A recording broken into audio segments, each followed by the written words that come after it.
Vive Despierto presenta. Aquí y ahora. Sobre la muerte, el morir y las vidas anteriores. Capítulo 3. Todo el universo es un templo. Amados, un amigo ha preguntado, ¿nos has mostrado el método de la negación para conocer la verdad o lo divino? El método de excluir todo lo demás para conocer el yo. ¿Es posible conseguir el mismo resultado haciendo lo contrario? No podemos intentar ver a Dios en todo. No podemos sentirlo en todo. Comprender esto será beneficioso para vosotros. El que no es capaz de conocer a Dios dentro de su propio yo nunca puede conocerlo de ningún modo. El que no ha reconocido todavía a Dios dentro de su propio yo no es capaz de reconocerlo en los demás. El yo es lo más próximo que tenéis. Cualquiera que esté a cierta distancia de vosotros estará más lejos de vosotros que el yo. Y si no sois capaces de ver a Dios en vuestro propio yo, que es lo que tenéis más próximo, tampoco podréis verlo de ninguna manera en los que estén lejos de vosotros. Debéis conocer a Dios en primer lugar en vuestro propio yo. El que conoce tendrá que conocer, primero, lo divino. Es la puerta más próxima. Pero, recordadlo. Es muy interesante que el individuo que entra de pronto en su yo encuentra de pronto la entrada de todo. La puerta que conduce al propio yo es la puerta que conduce a todo. En cuanto una persona entra en su yo, descubre que ha entrado en todo, porque, aunque somos diferentes externamente, internamente no lo somos. Externamente, todas las hojas son diferentes entre sí. Pero si una persona fuera capaz de penetrar en una sola hoja, llegaría a la fuente del árbol, donde todas las hojas están en armonía. Cada hoja, vista por separado, es diferente. Pero cuando hayáis conocido una hoja en su interioridad, habréis llegado a la fuente de la que emanan todas las hojas, y en la que se disuelven todas las hojas. El que entra en su yo entra, simultáneamente en todo. La diferencia entre tú y yo solo se mantiene mientras no hayamos entrado en nuestro propio yo. El día en que entremos en nuestro yo, desaparece el yo, y también el tú. Lo que queda entonces es el todo. En realidad, el todo no significa la suma del tú y el yo. El todo es donde nos hemos disuelto tú y yo, y lo que queda después es el todo. Si el yo no se ha disuelto todavía, entonces podemos sumar yos y tus, pero el total no será igual a la verdad. Aunque sumemos todas las hojas, no aparece un árbol, aunque se le hayan sumado todas las hojas. El árbol es algo más que la suma de todas las hojas. Cuando sumamos una hoja a otra, estamos suponiendo que cada una es independiente. Pero un árbol no está compuesto de hojas independientes, en absoluto. Así pues, en cuanto entramos en el yo, este deja de existir. Lo primero que desaparece cuando entramos en el interior es la sensación de ser una entidad independiente. Y cuando desaparece esa yoidad, también desaparecen la tuidad y la otridad. Lo que queda entonces es el todo. Ni siquiera es correcto llamarlo el todo, porque el todo tiene también la connotación del viejo yo. Por eso, los que saben no quieren siquiera llamarlo el todo. Ellos dirían, ¿de qué es suma ese todo? ¿Qué es lo que estamos sumando? Además, ellos afirmarían que solo queda el uno. Aunque quizá dudasen en decir eso siquiera, porque la afirmación del uno da la impresión de que hay dos. Da a entender que el uno no tiene significado por sí solo, sin la noción correspondiente del dos. El uno solo existe en el contexto del dos. Por lo tanto, los que tienen una comprensión más profunda, no dicen siquiera que queda el uno. Dicen que queda el Advaita, la no dualidad. Esto es muy interesante. Estas personas dicen, no quedan dos. No dicen, queda el uno, sino que dicen, no quedan dos. Advaita significa que no hay dos. Podríamos preguntarles, ¿por qué habláis con tantos rodeos? Decid, simplemente, que solo hay uno. El peligro de decir uno es que hace surgir la idea del dos. Y cuando decimos que no hay dos, se deduce que tampoco hay tres. Se da a entender que no hay uno, ni muchos, ni todos. En realidad, esta diferenciación N fue más que una consecuencia de la visión basada en la existencia del yo. Así, con la cesación del yo, queda lo que es entero, lo indivisible.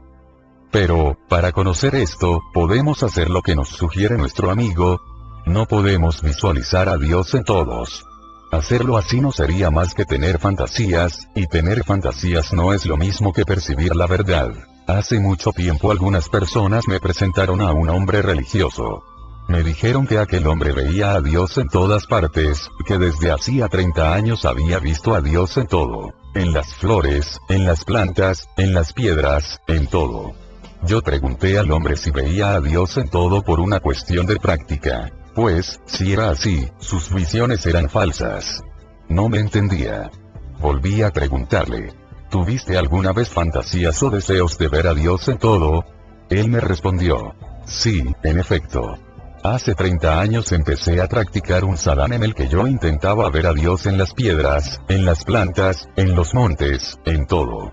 Y empecé a ver a Dios en todas partes. Yo le pedí que pasara 3 días conmigo y que, durante ese tiempo, dejase de ver a Dios en todo. Accedió. Pero al día siguiente me dijo. Me has hecho mucho daño. Solo han pasado 12 horas desde que abandoné mi práctica habitual y ya he empezado a ver las rocas como rocas y los montes como montes. Me has arrancado a mi Dios. ¿Qué clase de persona eres? Si puedes perder a Dios con solo 12 horas que dejas de practicar, dije yo, entonces es que lo que veías no era Dios. No era más que una consecuencia de tu ejercicio habitual. Es como cuando una persona se repite algo sin cesar y se forja una ilusión.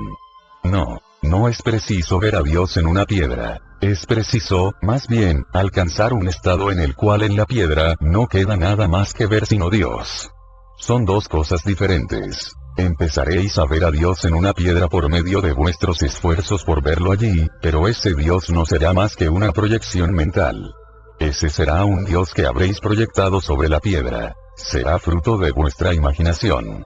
Ese Dios será puramente una creación vuestra. Será un producto de vuestra imaginación. Ese Dios no es más que un sueño vuestro, un sueño que habéis consolidado reforzándolo una y otra vez. No hay ningún problema en ver así a Dios, pero es vivir una ilusión, no es entrar en la verdad. Un día sucede, por supuesto, que el individuo mismo desaparece y que, en consecuencia, no ve nada más que a Dios. Por tanto, uno no siente que Dios está en la piedra. Lo que siente es, ¿dónde está la piedra? Solo está Dios. ¿Comprendéis la diferencia que estoy establecido? Por tanto, uno no siente que Dios existe en la planta ni que existe en la piedra, que la planta existe y que, en la planta, también existe Dios. No, nada de eso. Lo que uno llega a sentir es, ¿dónde está la planta? ¿Dónde está la piedra? ¿Dónde está el monte? Porque, en todo lo que nos rodea, en todo lo que vemos, lo único que existe es Dios. Así, ver a Dios no depende de un ejercicio de vuestra parte, depende de vuestra experiencia personal. El mayor peligro en el terreno del sadhana, de la práctica espiritual, es el peligro de la imaginación. Podemos fantasear verdades que, de otro modo, debían convertirse en experiencias personales nuestras. Conocer por experiencia personal es diferente de tener fantasías. Una persona que ha pasado hambre todo el día como en sueños por la noche y se siente muy satisfecho. Quizás no le agrade tanto comer cuando está despierto como comer cuando está soñando. En el sueño puede comer el plato que desee. Pero a la mañana siguiente sigue teniendo el estómago vacío, y la comida que ha consumido en su sueño no lo alimenta. Si un hombre decide vivir solo de los alimentos que come en sueños, no cabe duda de que se morirá tarde o temprano. Por muy satisfactoria que sea la comida que come en el sueño, en realidad no es comida. No puede pasar a formar parte de su sangre, ni de su carne, ni de sus huesos, ni de su médula.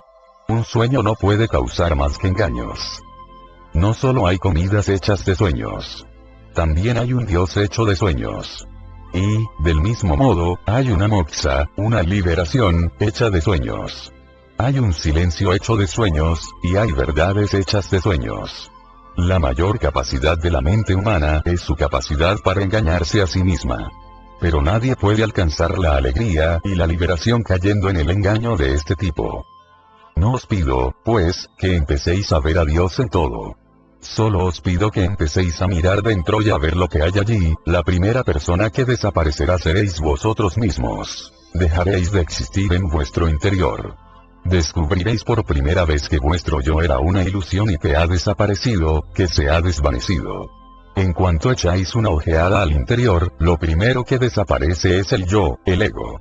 En realidad, la sensación de que yo soy, solo persiste hasta que hemos mirado dentro de nosotros mismos. Y si no miramos dentro es, quizás, por miedo a que, si lo hiciésemos, podríamos perdernos. Habréis visto a un hombre que hace girar una antorcha que tiene en la mano hasta que ésta forma un círculo de fuego. En realidad, no hay tal círculo. Lo único que sucede es que cuando la antorcha gira con gran velocidad produce, vista desde lejos, la apariencia de un círculo. Si la veis de cerca, descubriréis que no es más que una antorcha que se mueve rápidamente, que el círculo de fuego es falso. Del mismo modo, si pasamos al interior y miramos con cuidado, descubriremos que el yo es absolutamente falso. Así como la antorcha que se mueve rápidamente produce la ilusión del yo. Esta es una verdad científica, y debéis comprenderla. Quizás no lo hayáis advertido, pero todas las ilusiones de la vida están provocadas por cosas que giran a gran velocidad. La pared parece muy sólida, la piedra que pisáis parece claramente sólida, pero, según los científicos, las piedras no son sólidas. Ahora es bien sabido que cuanto más de cerca han observado los científicos la materia, más ha desaparecido esta. Mientras el científico estaba apartado de la materia, creía en ella. Solía ser el científico el que decía que la materia era la única verdad, pero ahora es ese mismo científico el que dice que no existe lo que llamamos materia. Los científicos dicen que el movimiento rápido de las partículas eléctricas produce la ilusión de densidad. La densidad, como tal, no existe en ninguna parte.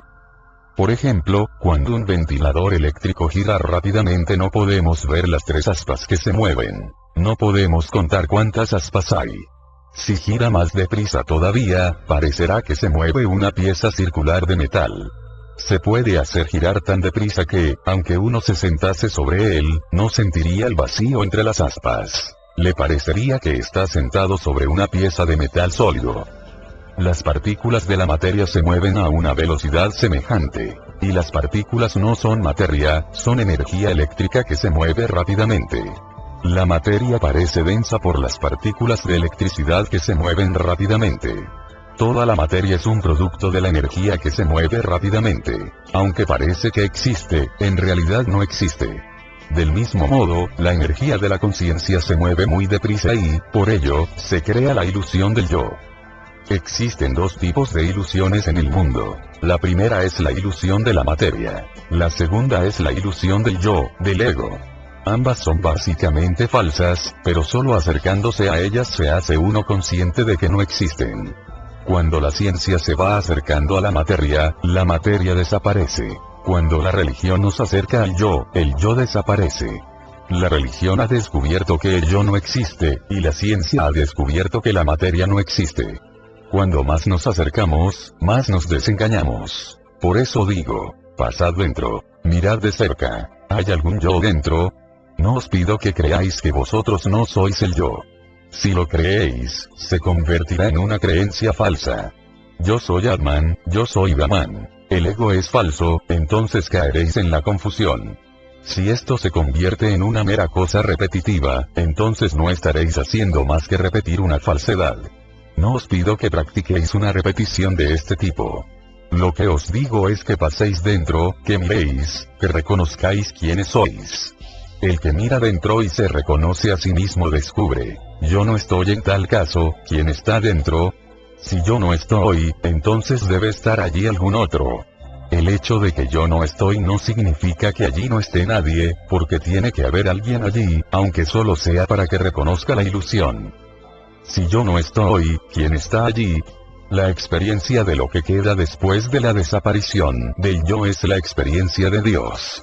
La experiencia se vuelve expansiva inmediatamente. Al dejar caer al yo, también cae el pu, también cae el él, y solo queda un océano de conocimiento. En este estado veréis que solo Dios es. Por tanto, puede parecer erróneo afirmar que Dios es, porque resulta redundante.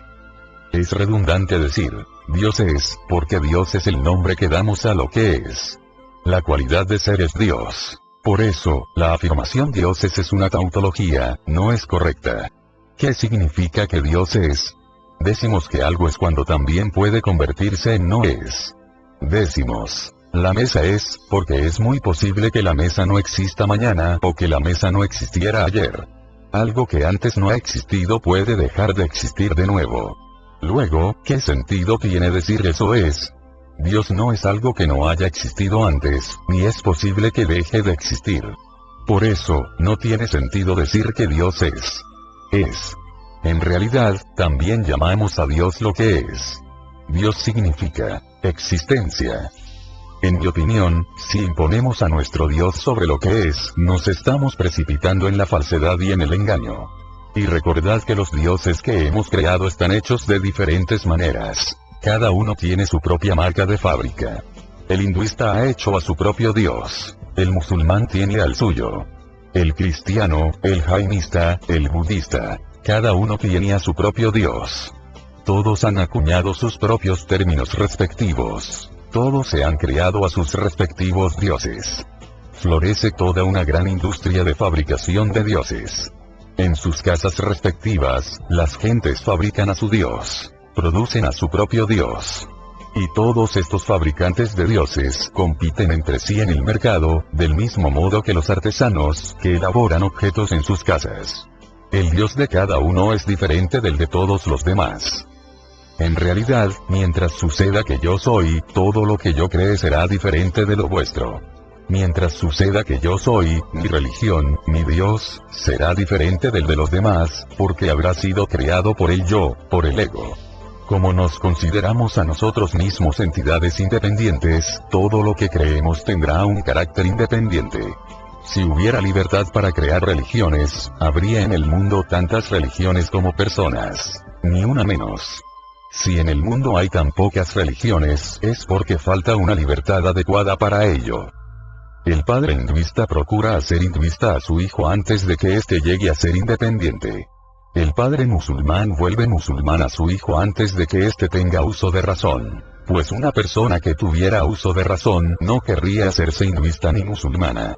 Así pues, existe la necesidad de llenar al niño de todas estas estupideces antes de que alcance el uso de razón.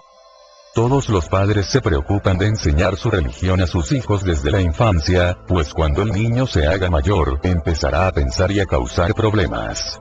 Formulará preguntas de todo tipo, y, como no encontrará respuestas satisfactorias, planteará situaciones difíciles a sus padres. Por eso, los padres procuran enseñar su religión a sus hijos desde la primera infancia de estos. Cuando el niño no es consciente de muchas cosas, cuando está dispuesto a aprender cualquier estupidez. Así es como las personas se vuelven musulmanas, hinduistas, jainistas, budistas, cristianas. Cualquier cosa que se les enseñe. Por eso, las personas a las que llamamos religiosas resultan ser muchas veces poco inteligentes. Les falta inteligencia, porque lo que llamamos religión es algo que nos ha envenenado antes de que haya surgido en nosotros la inteligencia, e incluso después de surgir esta mantiene su presa interior. No es de extrañar que los hinduistas y los musulmanes luchen entre sí en nombre de Dios, en nombre de sus templos y de sus mezquitas. ¿Acaso hay muchas variedades de Dios? Es una variedad el Dios que adoran los hinduistas y de otra el Dios que adoran los musulmanes. Por eso les parece a los hinduistas que su Dios ha sido profanado cuando se descubre un ídolo, o a los musulmanes les parece que su Dios ha sido deshonrado cuando se destruye o se incendia una mezquita. En realidad, Dios es lo que es. Existe tanto en una mezquita como en un templo. Existe tanto en un matadero como en un lugar de culto. Existe tanto en una taberna como en una mezquita. Está tan presente en un ladrón como en un religioso. No es posible que esté presente un ápice menos. ¿Quién va a residir en un ladrón sino lo divino? Está tan presente en Rama como en Ravana. No está un ápice menos en Ravana. Existe tanto dentro de un hinduista como de un musulmán. Pero el problema es que si llegásemos a creer que la misma divinidad existe en todos, nuestra industria de fabricación de dioses se resentiría mucho. Para evitar que suceda esto, seguimos imponiendo a nuestros dioses respectivos. Si un hinduista mira una flor, proyectará sobre ella su propio Dios, verá a su Dios en ella, mientras que un musulmán proyectará y visualizará al suyo. Son capaces, incluso, de reñir por ello, aunque quizás vayamos demasiado lejos al suponer un conflicto entre hinduistas y musulmanes por tal cosa. Sus establecimientos están a cierta distancia unos de otros, pero existen, incluso, disputas entre las tiendas de divinidad que son parientes próximas. Por ejemplo, Varanasi está bastante lejos de la Meca, pero en Varanasi los templos de Rama y de Krishna están próximos entre sí. Y allí existen problemas del mismo calibre. He oído hablar de un gran santo, yo lo llamo grande porque la gente solía llamarlo grande, y lo llamo santo porque la gente solía llamarlo santo. Era devoto de Rama. Una vez lo llevaron al templo de Krishna. Cuando vio el ídolo de Krishna con una flauta en la mano, se negó a postrarse ante la imagen. De pie ante la imagen, dijo: solo si tomases el arco y la flecha podría postrarme ante ti, pues entonces serías mi señor. ¡Qué extraño! También imponemos condiciones a Dios. ¿Cómo y de qué manera, en qué postura debe presentarse?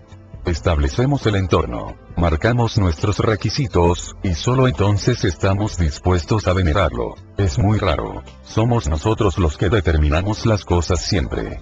Lo que hemos identificado hasta ahora como Dios es un producto basado en nuestras propias especificaciones. Mientras este Dios artificial se interponga en nuestro camino, no seremos capaces de conocer a ese Dios que no ha sido determinado por nosotros. No seremos capaces de conocer al que nos determina a nosotros. Así pues, necesitamos librarnos del Dios artificial si queremos conocer al Dios que es. Pero eso es duro. Incluso a la persona de corazón más benévolo le resulta difícil. Hasta el hombre al que tenemos por comprensivo le resulta duro librarse de este Dios artificial, tanto como el hombre estúpido. Podemos perdonar al hombre estúpido, pero es difícil perdonar al hombre comprensivo. Hace poco llegó a la India Khan Abdul Ghaffar Khan. Predica por todo el país la unidad de los hinduistas y los musulmanes, pero él personalmente, es un musulmán convencido. No le importa rezar en la mezquita como buen musulmán, y después predica por todas partes la unidad de los hinduistas y los musulmanes. Gandhi era un hinduista convencido, y también él solía predicar la unidad de los hinduistas y los musulmanes. A tal gurú, tal discípulo. El gurú era un hinduista convencido, el discípulo es un musulmán convencido. ¿Y cómo puede llegar tal unidad mientras existan en el mundo hinduistas convencidos y musulmanes convencidos?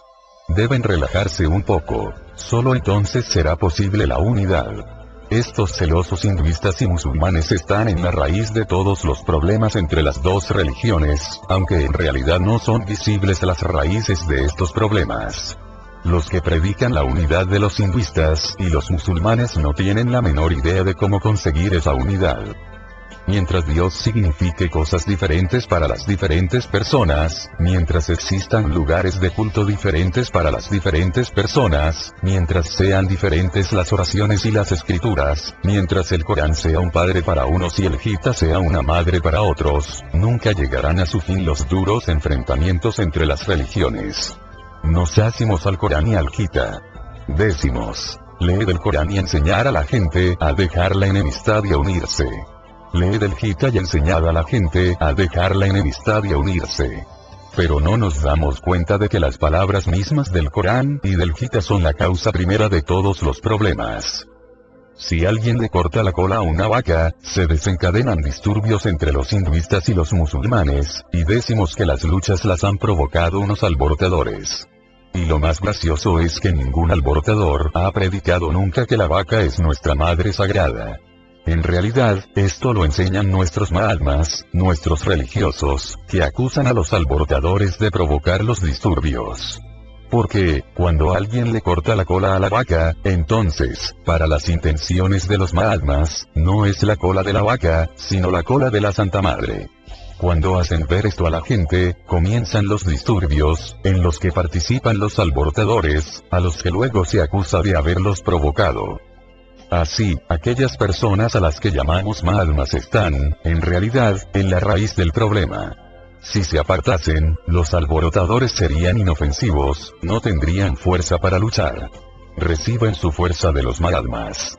Pero los Mahatmas se ocultan tan bien, que nosotros no nos damos cuenta nunca de que ellos podrían estar en la raíz del problema. ¿Cuál es, en realidad, la raíz del problema? La causa radical de todo el problema es vuestro Dios, el Dios que fabricáis en vuestras casas. Intentad salvaros de los dioses que creáis en vuestras casas respectivas. No podéis fabricar a Dios en vuestras casas. La existencia de un Dios así sería un puro engaño. No os pido que proyectéis a Dios. Al fin y al cabo, ¿qué proyectaréis en el nombre de Dios? Un devoto de Krishna dirá que ve a Dios oculto tras un arbusto y con una flauta en la mano, mientras que un devoto de Rama verá a Dios con un arco y una flecha en la mano. Todos verán a Dios de manera diferente. Esta manera de ver no es más que una proyección de nuestros deseos y de nuestros conceptos. Dios no es así. No podemos encontrarlo proyectando nuestros deseos y nuestros conceptos. Para encontrarlo, tendremos que desaparecer por completo. Tendremos que desaparecer, junto con todos nuestros conceptos y todas nuestras proyecciones. Ambas cosas no pueden existir a la vez. Mientras vosotros existáis como un ego, solo entonces es posible conocerlo. Yo no puedo franquear la puerta de lo divino mientras no exista mi yo, mi ego. He oído contar que un hombre renunció a todo y llegó a la puerta de lo divino. Había renunciado a su riqueza, a su esposa, a su casa, a sus hijos, a la sociedad, a todo. Y, después de haber renunciado a todo, se acercó a la puerta de lo divino. Pero el portero lo detuvo y le dijo: todavía no puedes entrar. Primero, ve y déjalo todo atrás. Pero lo he dejado todo. Adujo el hombre. Es evidente que te has traído a tu yo, le explicó el portero.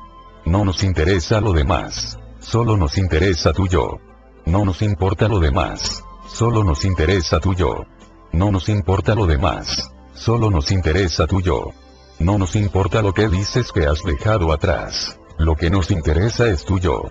Vete, suéltalo y vuelve. No tengo dinero, ni esposa, ni hijos. No poseo nada. Todavía tienes a tu yo en tu bolsa, dijo el portero, vete y suéltalo. Estas puertas están cerradas para los que traen a su yo. Las puertas han estado cerradas siempre para ellos. Pero ¿cómo soltar el yo? Nunca soltaremos el yo a base de intentar dejarlo. ¿Cómo puedo soltar el mismo yo? Esto es imposible. Sería como si alguien intentase levantarse a sí mismo, tirándose de los cordones de los zapatos. ¿Cómo puedo soltar el yo? Aún después de soltarlo todo, todavía quedaré yo.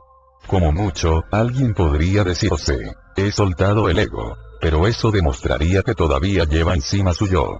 Uno se vuelve egocéntrico incluso en lo que se refiere a soltar su ego. Entonces, ¿qué debe hacer uno? Es una situación bastante difícil. Yo os digo que esta situación no tiene nada de difícil, porque no os pido que soltéis nada. En realidad, no os pido que hagáis nada. El yo, el ego, se refuerza con todo lo que se hace. Lo único que os pido es que paséis dentro y que busquéis el yo. Si lo encontráis, no podéis soltarlo de ninguna manera. Si siempre existe allí, ¿qué es lo que queda que podáis soltar? Y si no lo encontráis, entonces tampoco hay manera de soltarlo. ¿Cómo podéis soltar algo que no existe? Así pues, pasad dentro y ved si el yo está allí o no. Lo único que os digo es que el que mira dentro de sí mismo se ríe a carcajadas, porque no es capaz de encontrar a su yo en ninguna parte dentro de sí mismo. Por tanto, ¿qué queda? Lo que queda entonces es Dios. Lo que queda después de desaparecer el yo, puede estar separado de vosotros. Cuando deja de existir el mismo yo, ¿quién va a establecer esa separación?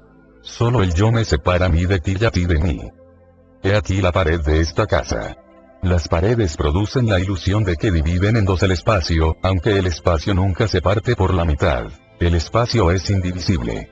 Por muy gruesa que sea la pared que levantáis, el espacio interior de la casa y el espacio exterior no son dos espacios diferentes. Son uno solo. Por muy alta que sea la pared que levantéis, el espacio interior de la casa y el exterior no se separan nunca. Pero el hombre que vive dentro de la casa tiene la impresión de que ha dividido en dos el espacio. Un espacio en el interior de su casa y otro en el exterior.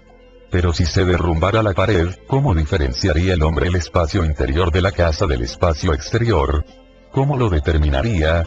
solo quedaría espacio. Del mismo modo, hemos dividido la conciencia en fragmentos levantando las paredes del yo. No se trata de que, cuando se derrumbe la pared del yo empezaré a ver a Dios en ti. No, entonces no te veré a ti, solo veré a Dios. Os ruego que entendáis con cuidado esta distinción tan sutil. Sería erróneo decir que yo empezaré a ver a Dios en ti. Yo no te veré más a ti, solo veré lo divino. No se trata de que yo veré lo divino. Cuando alguien dice que Dios existe en todos y cada uno de los átomos, se equivoca totalmente, porque está viendo al mismo tiempo al átomo y a Dios. No es posible ver a los dos a la vez. La verdad de la cuestión es que todos y cada uno de los átomos son Dios, y no es que Dios exista en todos y cada uno de los átomos. No es que haya algún Dios dentro de cada átomo. Todo lo que es Dios. Dios es el nombre que damos, por amor, a lo que es. Lo que es verdadero. Lo llamamos Dios por amor. Pero el nombre que le asignemos no tiene importancia. No os pido, por lo tanto, que empecéis a ver a Dios en todas las personas. Lo que os digo es que empecéis a mirar dentro. En cuanto miréis dentro, desapareceréis. Y, al desaparecer, lo que veréis será Dios.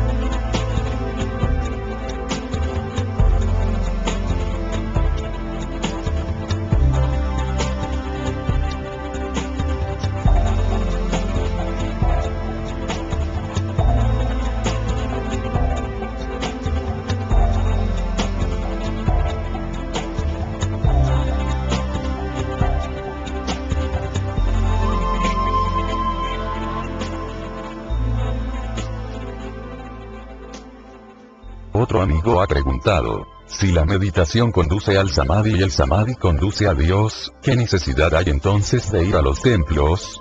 ¿No deberíamos suprimirlos? Es inútil ir a los templos, pero es igualmente inútil suprimirlos. ¿Por qué molestarnos en suprimir algo en lo que Dios no existe? En cualquier caso, dejad los templos donde están. ¿Para qué suprimirlos? Pero este problema surge cada cierto tiempo. Por ejemplo, Mahoma dijo que a Dios no se le encuentra en los ídolos, y los musulmanes creyeron que quería decir que había que destruir los ídolos. Y entonces empezó a suceder en el mundo una cosa muy curiosa. Ya había gentes con la locura de construir los ídolos. Ahora, los constructores de ídolos se ocupan celosamente de construir ídolos, mientras que los destructores de ídolos se ocupan día y noche de encontrar modos de destruir los ídolos. Alguien debía preguntarles cuando dijo Mahoma que se encontraría a Dios destruyendo los ídolos. Es posible que Dios no esté presente en un ídolo, pero ¿quién ha dicho que Dios esté presente en el hecho de destruir los ídolos? Y si Dios está presente en el hecho de destruir los ídolos, ¿qué dificultad hay en que Dios esté presente en el ídolo? Dios también puede estar presente en el ídolo. Y si no está presente en el ídolo, ¿cómo puede estar presente en su destrucción? No digo que debamos suprimir los templos. Lo que digo es que debemos darnos cuenta de la verdad de que Dios está en todas partes. Cuando nos hemos dado cuenta de esta verdad, todo se convierte en su templo. Por tanto, es difícil distinguir el templo de lo que no es templo. En tal caso, cualquier lugar donde estemos será su templo. Cualquier cosa que miremos será su templo. Cualquier lugar donde reposemos será su templo. Ya no habrá más lugares sagrados de peregrinaciones. Todo el mundo será un lugar sagrado. Entonces no tendrá sentido crear ídolos concretos, porque todo lo que exista será imagen suya. No pretendo que os dediquéis a suprimir los templos, ni que disuadáis a la gente de que acuda a ellos. Yo no he dicho nunca que Dios no esté presente en el templo. Lo único que digo es que el que solo ve a Dios en el templo y no lo ve en ninguna otra parte no tiene el menor conocimiento de Dios. El que ha llegado a conocer a la divinidad, sentirá la presencia de Dios en todas partes, tanto en el templo como en un lugar ajeno al templo. ¿Cómo distinguirá, pues, lo que es un templo de lo que no es un templo? Identificamos el templo como un lugar donde está la presencia de Dios, pero si uno siente su presencia en todas partes, entonces todo lugar es su templo. Ya no será necesario construir templos concretos, ni tampoco suprimir los templos. He observado que la gente suele cometer con mucha frecuencia el error de comprender algo completamente opuesto a lo que he dicho, en lugar de entender mis palabras. A la gente le interesa más lo que hay que suprimir, lo que hay que destruir, lo que hay que eliminar, no intentan comprender lo que es. Estos errores se producen continuamente. Uno de los errores fundamentales que comete la persona es oír algo completamente diferente de lo que se le dice. Ahora, algunos de vosotros podríais tomarme por un enemigo de los templos, pero os costaría trabajo encontrar a una persona que aprecie los templos más que yo. ¿Por qué os digo esto? Por la sencilla razón de que me gustaría que toda la tierra se viese como un templo. Lo que me interesa es que todo se convierta en un templo. Pero algunos, después de escucharme, pueden entender que las cosas estarían mejor si suprimiésemos los templos. No serviría de nada librarse de estos templos. Las cosas solo funcionan bien cuando toda la vida se convierte en un templo. Ambos grupos están equivocados. Los que ven a Dios en los templos y los que destruyen los templos. El que solo ve a Dios en el templo comete un error. Este es su error. ¿A quién ve fuera del templo? Evidentemente, su error es que no ve a Dios más que en el templo. Tu templo es muy insignificante. Lo definitivo es muy vasto. No puedes confinar a Dios en tus templos minúsculos e insignificantes. El error de la otra persona es este. Quiere suprimir los templos, destruirlos. Cree que solo entonces podrá ver a Dios. Tus templos son demasiado pequeños para que sirvan de moradas de Dios o para impedir a nadie ver a Dios. Recordadlo. Vuestros templos son tan ridículamente pequeños que no pueden convertirse en la morada de Dios, ni tampoco pueden ser una cárcel donde esté encerrado Dios, que supuestamente quedaría libre al destruirlos. Debéis comprender exactamente lo que os digo. Lo que os digo es esto. Solo cuando hemos entrado en la meditación entramos verdaderamente en un templo. La meditación es el único templo que no tiene paredes. La meditación es el único templo en que, en cuanto se entra en él, se entra verdaderamente en un templo. Y el que empieza a vivir en meditación empieza a vivir en el templo 24 horas al día. ¿De qué sirve a una persona visitar el templo si no vive en meditación? ¿Qué sentido tiene que vaya a un lugar que solemos llamar templo? No es fácil que, sentados en vuestro lugar de trabajo, encontréis de pronto el camino que conduce al templo. Naturalmente, es fácil que llevéis el cuerpo al templo. El cuerpo es tan poca cosa que podéis llevarlo con vosotros a donde deseéis. La mente no es tan sencilla. Un tendero que cuenta dinero en su tienda puede levantarse de pronto, si así lo desea, y llevar su cuerpo al templo. Por el mero hecho de que su cuerpo está en el templo, el hombre puede creer neciamente que él está en el templo. Pero si se asomase un poco a su propia mente, descubriría con asombro que todavía estaba sentado en su tienda contando dinero. He oído contar lo siguiente. A un hombre lo hacía sufrir mucho su mujer. A todos los hombres les pasa, pero a este su mujer lo hacía sufrir demasiado. Él era hombre religioso, pero la mujer no tenía nada de religiosa. Normalmente sucede lo contrario, la mujer es religiosa y el marido no lo es, pero todo puede suceder. Yo entiendo que solo uno de los dos puede volverse religioso. El marido y la mujer no se pueden volver religiosos juntos. El uno siempre será opuesto al otro. En este caso, el marido se había vuelto religioso primero, y la mujer no se había preocupado de ello. Pero el marido intentaba cada día volverla religiosa. Las personas religiosas tienen una debilidad esencial. Quieren volver a los demás como ellas.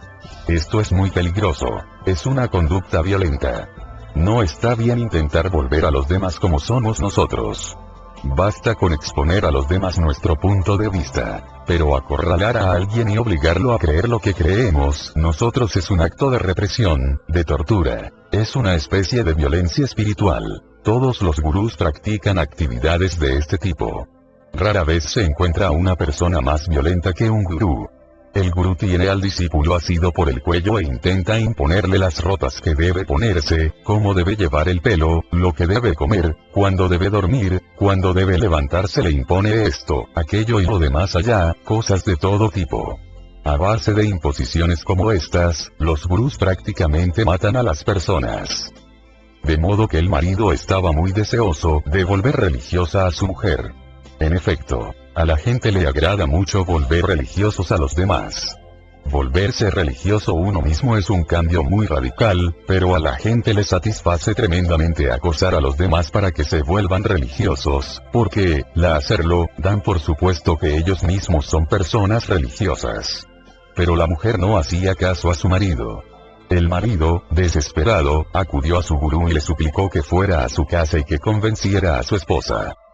El gurú llegó un día, muy temprano, hacia las 5 de la mañana. El marido ya estaba en la sala de culto. La mujer barría el patio. El gurú la abordó allí mismo y le dijo: tu marido me dice que no eres una persona religiosa. Nunca adoras a Dios, nunca rezas, nunca entras en el templo que ha construido tu marido en vuestra casa.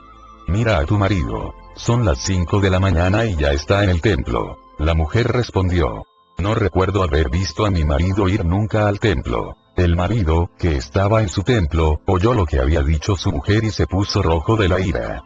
Las personas religiosas se enfurecen con facilidad, y más todavía las que están en un templo.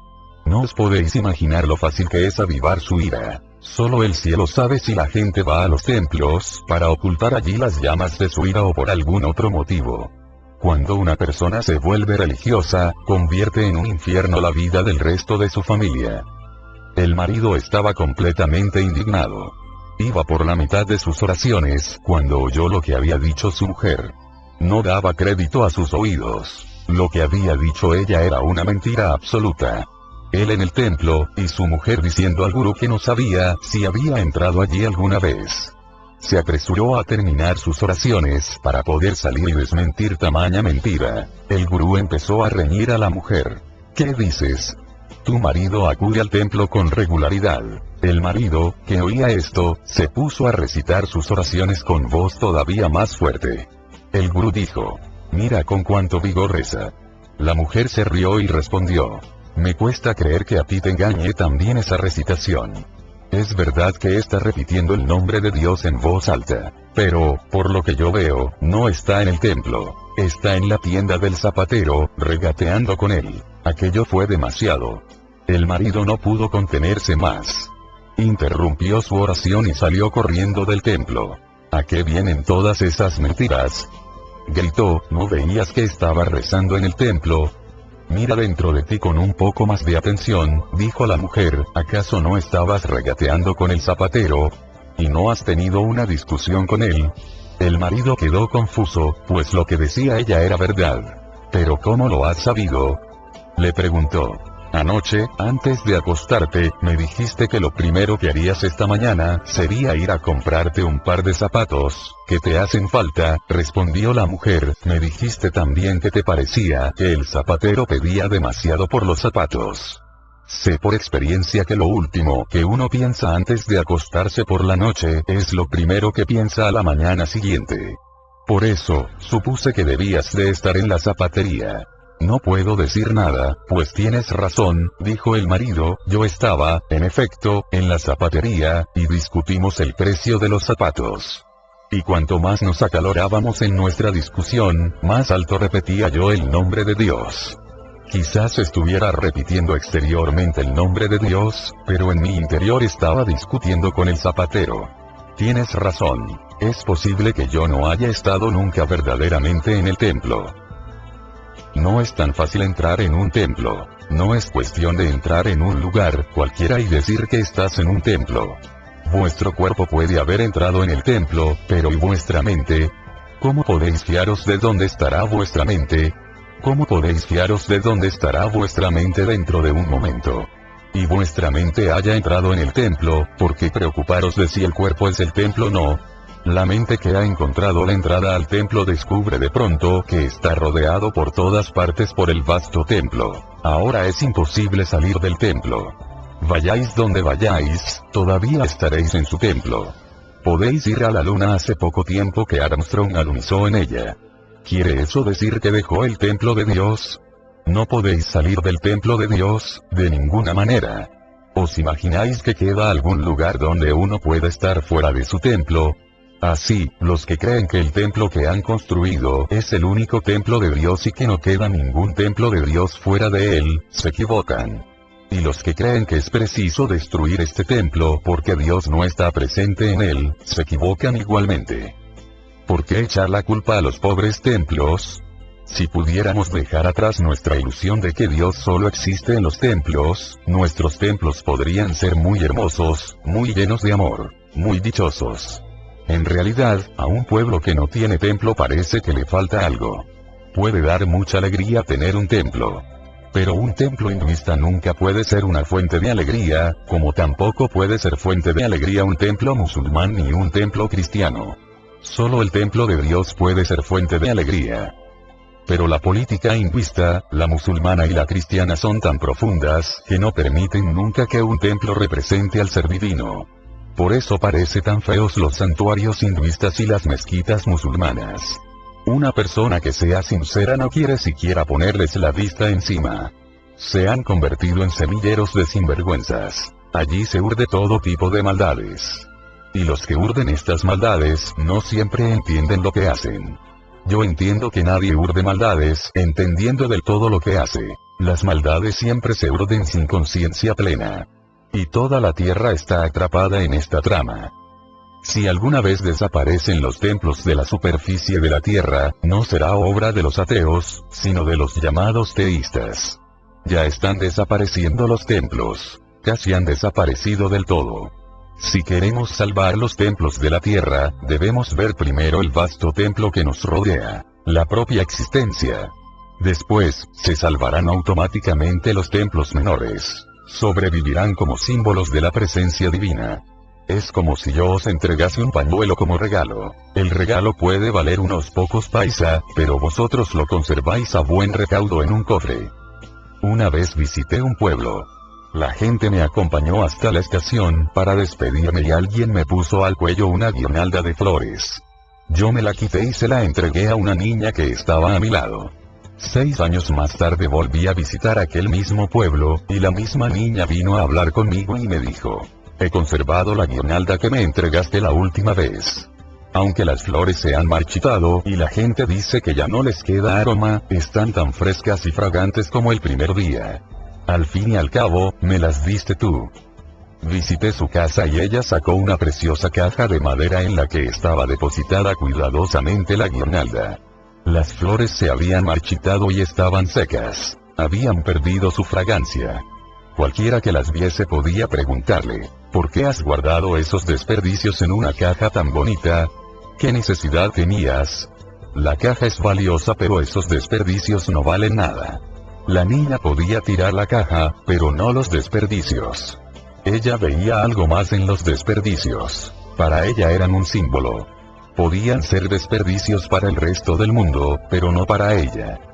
Si los templos, las mezquitas, las iglesias, pudieran mantenerse como recuerdos del anhelo del hombre de ascender hacia Dios, y esta es la verdad. Mirad la alta aguja de una iglesia, el alto minarete de una mezquita, la cúpula de un templo que sube hasta el cielo. No son más que símbolos del deseo del hombre de elevarse, símbolos de su viaje en busca de Dios. Son símbolos del hecho de que el hombre no se contenta con una casa, sino que quiere construir también un templo. El hombre no se contenta con estar solo en la tierra, sino que quiere ascender también hacia el cielo. ¿Habéis visto alguna vez las lámparas de cerámica que arden en los templos? ¿Os habéis preguntado alguna vez por qué se encienden en los templos estas lámparas que contienen mantequilla purificada? ¿Habéis advertido alguna vez que estas lámparas son las únicas cosas de la tierra cuya llama nunca se dirige hacia abajo? Siempre se dirige hacia arriba. Aunque invirtáis la lámpara, la llama sigue subiendo. La llama, que siempre sube, es un símbolo de las aspiraciones humanas. Vivimos en la tierra, pero también nos gustaría fijar nuestra residencia en el cielo. Estamos atados a la tierra, pero también anhelamos movernos libremente por el cielo abierto. ¿Y habéis advertido alguna vez la rapidez con que una llama se eleva y desaparece? Y habéis advertido que cuando una llama se eleva y desaparece ya no podemos encontrar ningún rastro de ella. Esto también es simbólico. Simboliza el hecho de que el que asciende, desaparece. La lámpara de cerámica es de materia sólida, mientras que la llama es muy fluida. En cuanto se eleva, desaparece. Así pues, la llama de la lámpara contiene el mensaje. Es un símbolo del hecho de que el que se eleva por encima de lo vulgar desaparece. Cuando una persona decide quemar ghee en su lámpara, lo hace puramente por amor. Aunque no tiene nada de malo utilizar queroseno en una lámpara, Dios no os lo impedirá. Nos parece que solo el que se ha vuelto puro como el ghee puede subir. La llama de una lámpara de queroseno también subirá. El queroseno no es inferior al ghee, pero el ghee es un símbolo de nuestro sentimiento de que el que se ha purificado será capaz de subir más alto. Los templos, las mezquitas y las iglesias también son unos símbolos semejantes a este. Pueden ser preciosos, unas ilustraciones increíbles creadas por el hombre. Pero se han vuelto feos porque han entrado en ellos muchas cosas absurdas. Ahora, el templo ya no es un templo, se ha convertido en el templo de los hinduistas.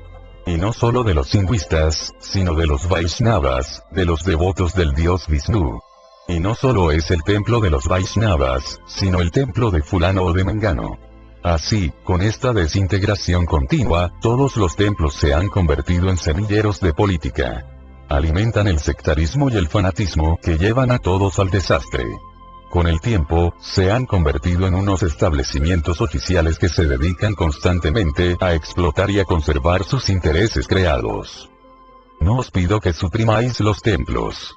Lo que os pido es que os libréis de todo lo inútil que ha pasado a formar parte de los templos. Hay que destruir sus intereses creados. Hay que salvar a los templos de que se conviertan en establecimientos oficiales. Hay que salvarlos del sectarismo y del fanatismo.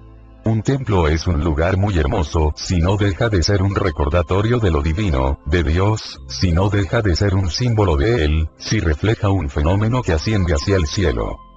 Lo único que quiero decir es que, mientras los templos sigan siendo el resorte principal de la política, seguirán provocando desgracias.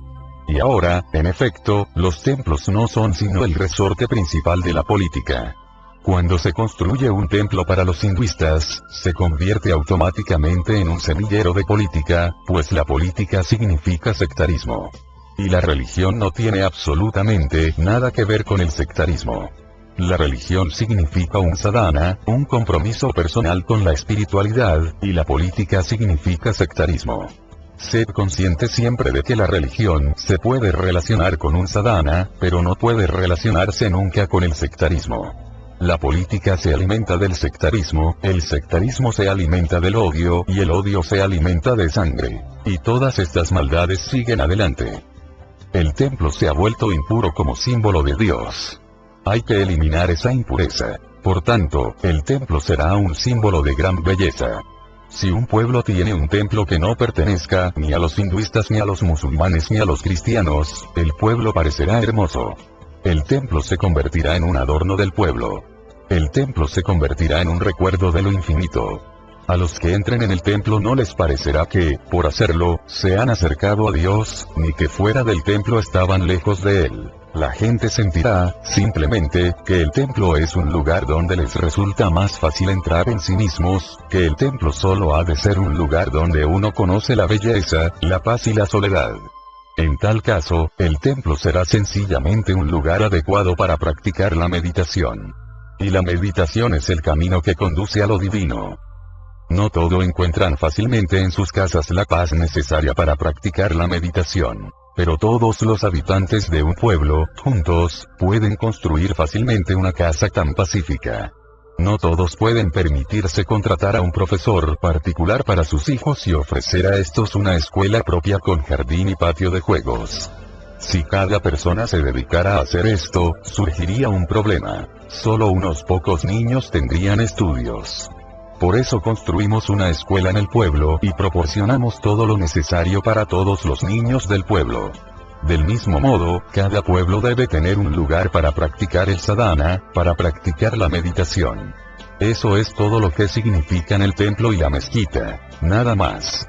En la actualidad, ya no son lugares para practicar el sadhana, se han convertido en centros para difundir agitaciones y maldades. Así pues, no tenemos necesidad de suprimir los templos.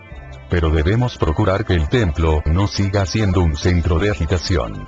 También debemos procurar que el templo vuelva a manos de la religión y que no siga en manos de los hinduistas ni de los musulmanes. Si los niños de un pueblo pueden ir a la mezquita con tanta libertad como al templo, si pueden ir a la iglesia con tanta libertad como al templo de Shiva, en tal caso, eso denota que ese es un pueblo verdaderamente religioso. Luego es que las gentes de ese pueblo son buenas gentes. Entonces es que los padres de ese pueblo no son enemigos de sus hijos. Por consiguiente, se advierte que los padres de este pueblo aman a sus hijos, y que están sentando las bases para que sus hijos no luchen entre ellos. Los padres de este pueblo dirán a sus hijos: la mezquita es vuestra casa, tanto como el templo. Id allí donde encontréis la paz. Pasad aquí, buscad a Dios allá. Todas las casas son de Dios, pero lo que importa es verlo. Y, para ello, entrad en vosotros mismos. Oíd donde os parezca. El día en que esto se haga realidad, se creará en el mundo el templo tal como debe ser. Todavía no hemos sido capaces de construirlo. Yo no me cuento entre los que quieren suprimir los templos. Por el contrario, digo que nuestros templos ya han sido destruidos por los mismos que afirman ser sus vigilantes. Pero es difícil determinar cuándo seremos capaces de darnos cuenta de ello. Y, además, la gente me entiende mal, piensa que soy uno de los destructores de templos. ¿Qué ganaría yo con destruir un templo? Naturalmente, hay que eliminar todo lo que ha llegado a rodear el templo y que no es propio de un templo. No tiene nada de malo dedicarse a esta labor. Responderé a una última pregunta, y después daremos comienzo a nuestra meditación. Un amigo ha preguntado después de la charla de la mañana: ¿vaga algunas veces el Atman, el alma o la conciencia, después de abandonar el cuerpo?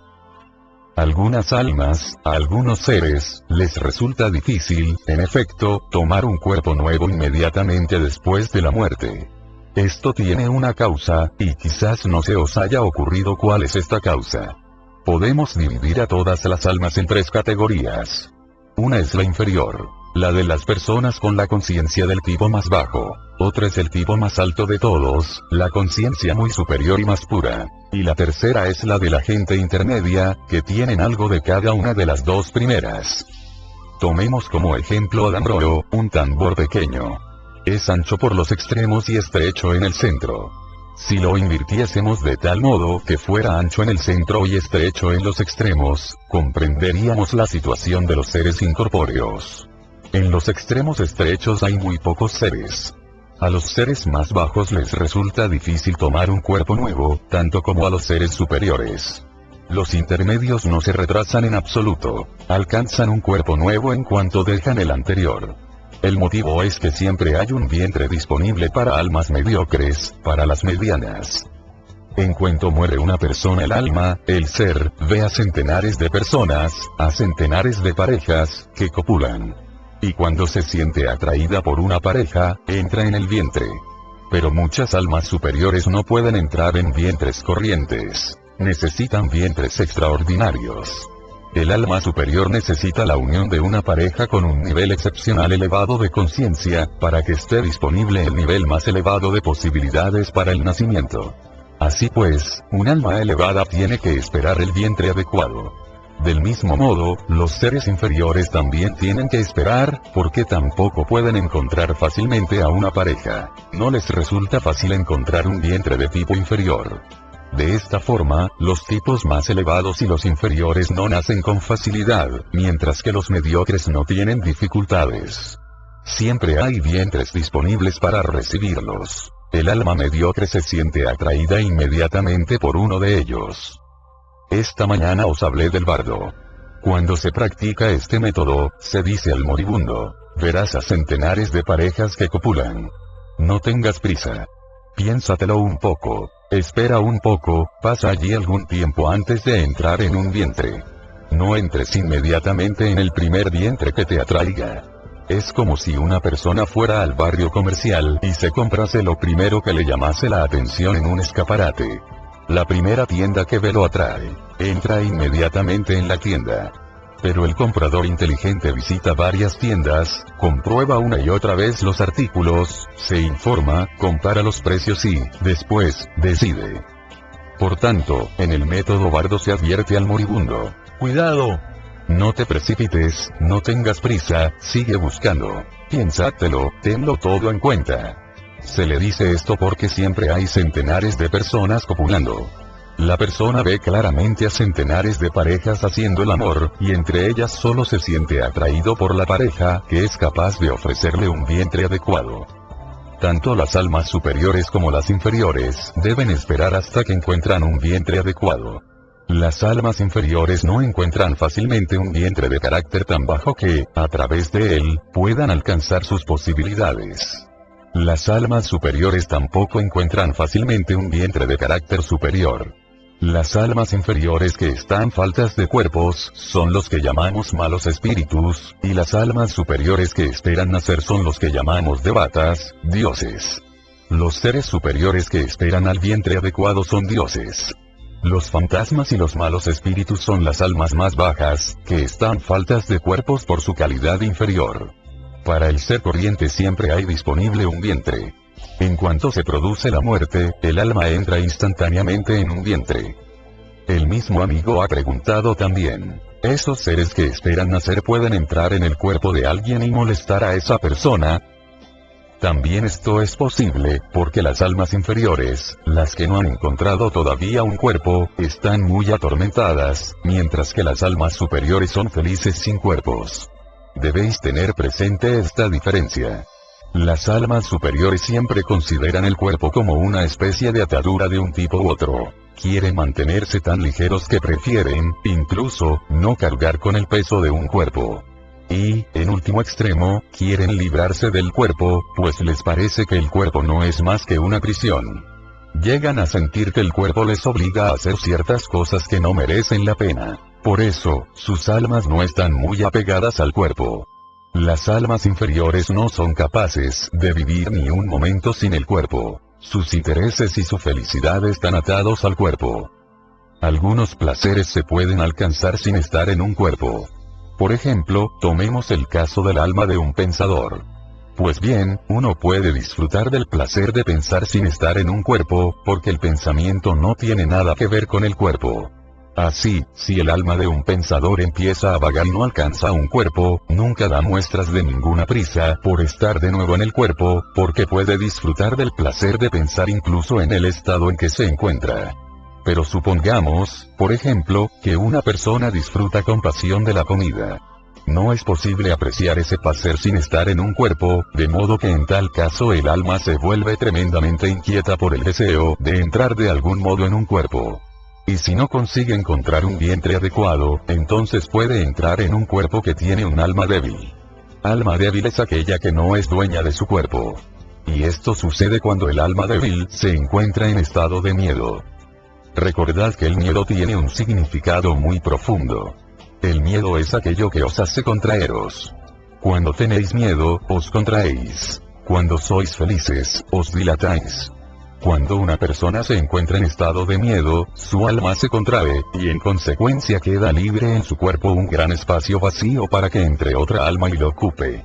No solo un alma sino muchas pueden entrar a la vez en ese espacio y ocuparlo. Por tanto, cuando una persona se encuentra en estado de miedo, puede entrar un alma en su cuerpo. Y el único motivo por el que un alma querría hacer tal cosa es porque todos sus anhelos están ligados al cuerpo. Intenta saciar sus anhelos entrando en el cuerpo de alguien. Esto es perfectamente posible. Existen pruebas tangibles que lo demuestran. Todo esto se basa completamente en la realidad. Lo que esto quiere decir es que una persona temerosa siempre corre peligro, está siempre contraída. Vive, por así decirlo, en una sola habitación de la casa, mientras el resto de las habitaciones quedan disponibles y pueden ser ocupadas por otros inquilinos. De vez en cuando, las almas superiores entran en un cuerpo humano, pero por motivos muy diferentes. Algunos actos de compasión no se pueden realizar sin estar en un cuerpo. Imaginémonos, por ejemplo, que una casa se incendia y que no aparece nadie dispuesto a salvarla. La multitud contempla el incendio, impotente. Nadie se atreve a entrar en la casa en llamas. De pronto se adelanta un hombre, apaga el incendio y consigue salvar a alguien que estaba atrapado dentro. Más tarde, cuando todo ha terminado, aquel mismo hombre se pregunta cómo fue capaz de hacerlo. Está seguro de haber obrado y actuado bajo la influencia de un poder desconocido. Sabe que no fue obra suya, que alguien más lo hizo. En esos casos es que el hombre es incapaz de hacer acopio del valor necesario para una buena causa. Un alma superior puede entrar en el cuerpo humano y cumplir la tarea. Pero estas cosas suceden raras veces. Como a los seres superiores les resulta difícil encontrar vientres adecuados, algunas veces tienen que esperar centenares de años hasta su nacimiento siguiente. Y, cosa sorprendente, estas almas aparecen sobre la tierra casi al mismo tiempo.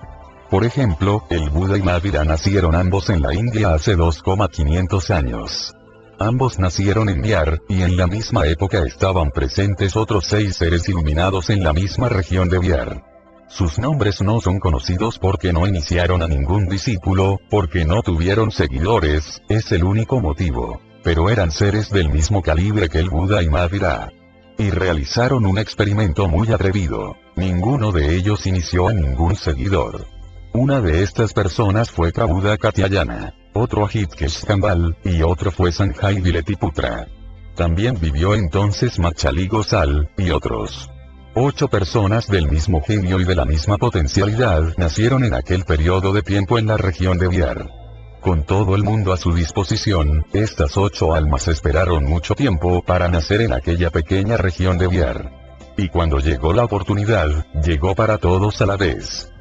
Suele suceder, y también sucede con las almas malvadas, que se produce una cadena de nacimientos de almas buenas. Al mismo tiempo que el Buda y Mahavira nació Sócrates en Grecia, seguido al poco tiempo por Platón y Aristóteles. Hacia la misma época nacieron en China Confucio, Lao Tse, Chuang-Tze y Mencio, Men-Tse. Aproximadamente en la misma época nacieron en partes diferentes del mundo unas personas increíbles. Todo el mundo estaba lleno de personas fascinantes. Parece que las almas de esas personas llevaban algún tiempo esperando, y que les surgió por entonces una oportunidad. Aparecieron vientres disponibles para ellas. Cuando sucede que hay vientres disponibles, aparecen muchos vientres disponibles a la vez. Es como el florecimiento de las plantas. Cuando llega la temporada, nos encontramos que se ha abierto una flor, después vemos una segunda flor, y luego una tercera. Las plantas están esperando florecer. Llega el alba, y en cuanto se levanta el sol sobre el horizonte la flor se abre. Las flores han pasado toda la noche esperando, y cuando salió el sol, se abrieron. A las almas inferiores les sucede exactamente lo mismo. Cuando se desarrolla en la Tierra un entorno adecuado, nacen en cadena. Por ejemplo, en nuestros tiempos nacieron en la misma época personas como Hitler, Stalin y Mao. Estas personas tan horribles debieron esperar miles de años para nacer. No les resultaba demasiado fácil encontrar vientres. Stalin mató él solo a unos 6 millones de personas en la Unión Soviética, y Hitler mató a unos 10 millones de personas. Los sistemas para matar que inventó Hitler no tenían precedentes en la historia de la humanidad. Organizó asesinatos en masa como no lo había hecho nadie hasta entonces. Tamerlán y Gengis Khan parecen unos principiantes a su lado. Hitler inventó cámaras de gas para realizar asesinatos en masa.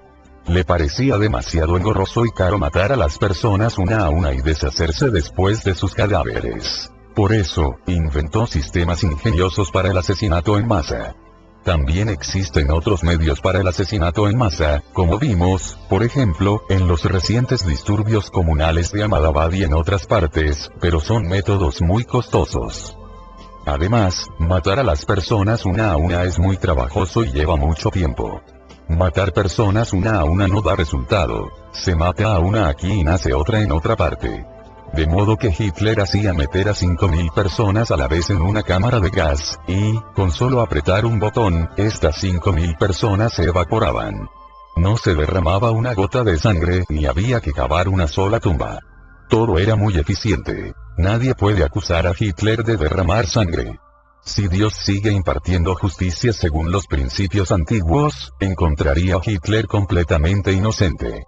No derramó ni una gota de sangre. No atravesó ningún pecho con su espada. Se limitó a inventar un método ingenioso para matar, un método indescriptible. Metía a la gente en una cámara de gas, apretaba un botón eléctrico y la gente se evaporaba. No quedaba ningún vestigio de su existencia. Por primera vez en la historia, Hitler se deshacía de la gente del mismo modo que nosotros hacemos hervir el agua y la evaporamos. Convirtió en humo a 10 millones de personas. A un alma como la de Hitler le resulta muy difícil encontrar un cuerpo nuevo en poco tiempo. Y es bueno que le resulte tan difícil. De lo contrario, la Tierra tendría un gran problema. Hitler tendrá que esperar mucho tiempo, pues es extremadamente difícil que se produzca de nuevo una concepción de calidad tan baja. ¿Qué significa nacer por una concepción inferior?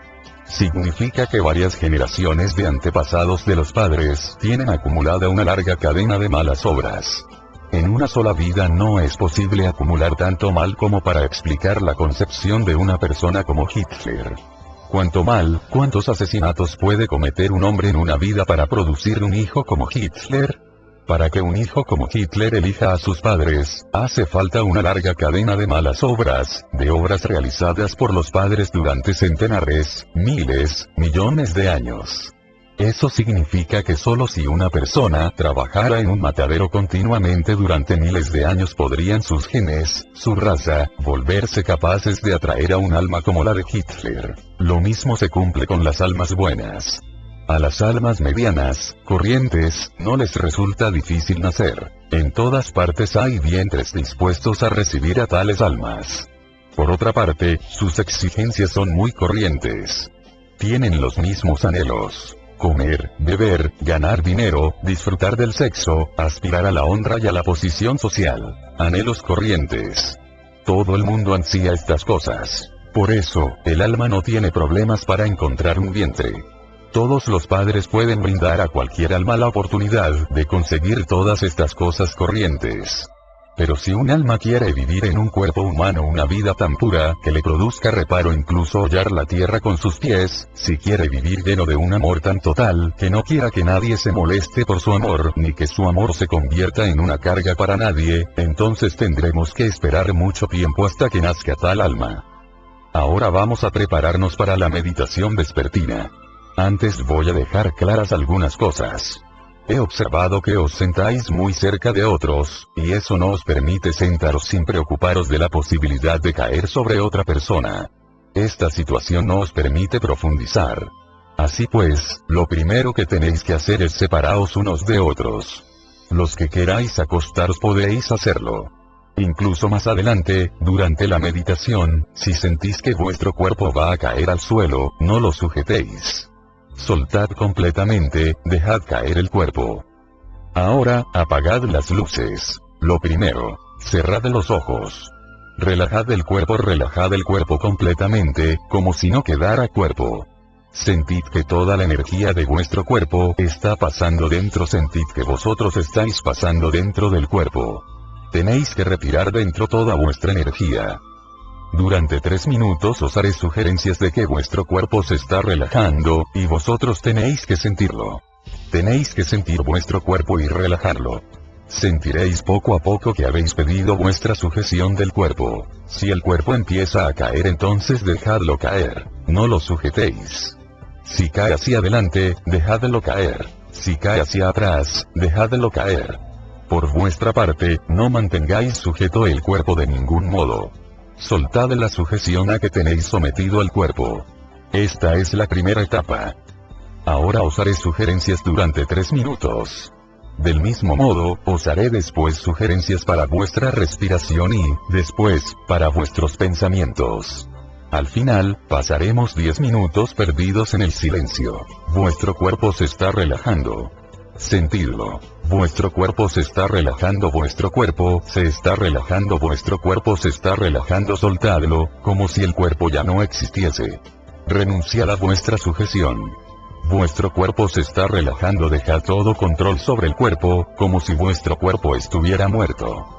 Habéis pasado dentro. La energía ha sido absorbida dentro. Ahora, el cuerpo queda atrás, como una cáscara. El cuerpo se está relajando, el cuerpo está completamente relajado, soltad. Sentiréis que se ha ido, se ha ido, se ha ido. Dejadlo caer si él quiere. El cuerpo está relajado, como si ahora estuvieseis muertos, como si el cuerpo ya no existiese, como si el cuerpo hubiera desaparecido. Relajad también la respiración. Vuestra respiración se está relajando. Sentid que vuestra respiración se está relajando. Vuestra respiración se ha relajado por completo. Soltad el cuerpo. Soltad también la respiración. Vuestra respiración se ha relajado. También vuestros pensamientos se están quedando en silencio. Los pensamientos se están quedando en silencio. Sentid que vuestros pensamientos se quedan totalmente en silencio. Sentidlo dentro. Los pensamientos se están calmando. El cuerpo está relajado, la respiración está relajada, los pensamientos están en silencio. Todo está en silencio dentro de vosotros. Nos estamos hundiendo en este silencio. Nos estamos hundiendo. Estamos cayendo cada vez más hondo, como el que cae en un pozo, cada vez más hondo. Del mismo modo, caemos cada vez más hondo en el vacío, en el shunya.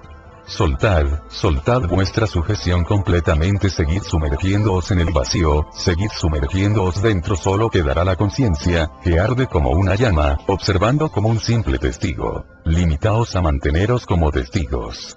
Seguid observando dentro. Fuera, todo está muerto. El cuerpo ha quedado totalmente inerte. La respiración es más lenta, los pensamientos son más lentos. En nuestro interior, estamos cayendo en el silencio. Seguid observando, observando continuamente. Surgirá un silencio mucho más hondo, un silencio mucho más profundo. En ese estado de observación, yo también desapareceré. Solo quedará una luz encendida, una llama que arde. Ahora me quedaré callado 10 minutos, y vosotros seguiréis desapareciendo dentro, cada vez más hondo. Renunciad a vuestra sujeción, soltad. Limitaos a seguir observando. Durante 10 minutos, sed observadores, testigos. Todo está en silencio. Mirad dentro, seguir mirando dentro. Que dentro solo exista observación. La mente se está quedando cada vez más en silencio. Veréis vuestro propio cuerpo tendido a cierta distancia, como si fuera el cuerpo de otro. Os apartaréis del cuerpo, como si hubierais abandonado el cuerpo. Parece que es otro el que respira. Entrad más todavía, entrad más hondo. Seguid observando, seguid mirando dentro, y la mente se hundirá por completo en la nada. Ahondad más, entrad más hondo. Seguid observando. La mente se ha quedado completamente en silencio. El cuerpo queda atrás, el cuerpo está como muerto. Nos hemos apartado del cuerpo. Soltad por completo. No os guardéis nada, como si estuvieseis muertos dentro de vosotros. La mente se está quedando todavía más en silencio. El cuerpo yace lejos. Nos hemos alejado del cuerpo. La mente se ha quedado en silencio total. Mirad dentro. El yo ha desaparecido por completo. Solo queda la conciencia, solo queda el conocimiento.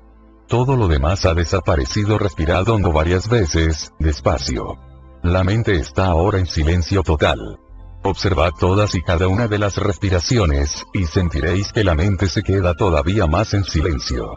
Vuestra respiración también parecerá distanciada de vosotros, separada de vosotros. Respirad con suavidad y despacio. Observad lo lejos que está la respiración, observad lo distanciada que está de vosotros. Respirad hondo varias veces, despacio. Después, abrid los ojos despacio. No hace falta que os apresuréis para levantaros. Si sois incapaces de abrir los ojos, no hace falta que os deis prisa. Abrid los ojos despacio y con suavidad, y después asomaos al exterior un momento. Nuestra meditación vespertina ha terminado.